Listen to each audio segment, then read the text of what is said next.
let's take a moment and talk about the condition of women in India during the British times.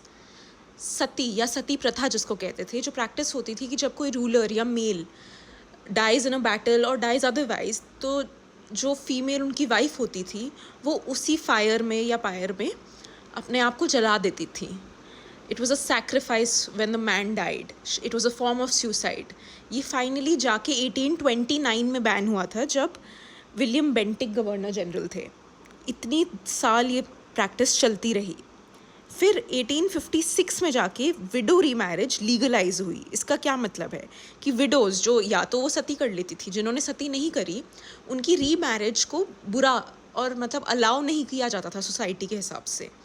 But finally window remarriage को allow किया गया 1856 में, जब Lord Dalhousie governor general थे. So this was रफली around the time, क्योंकि 1857 में आपको पता है रिवोल्ट हुआ था, तो उसी टाइम ये हुआ. And then finally, which is shocking, कि 1929 में जाके चाइल्ड मैरिज पे बैन लगा. चाइल्ड मैरिज जो आपको पता है कि अब हम कहते हैं 18 साल से नीचे की लड़की, बट अदरवाइज पहले तो 10-12, इवन लेसर देन दैट, उस एज में भी लोगों की शादी हो जाती थी. And if you heard about the case of Phulmoni Das, तो she was I think 10 or 12 years old when she was married, raped and she ultimately died. तो आप सोचेंगे इतनी हीनियस चीज़ है. चाइल्ड मैरिज 1929 तक लीगल थी, फिर 1929 में जाके चाइल्ड मैरिज बैन हुई.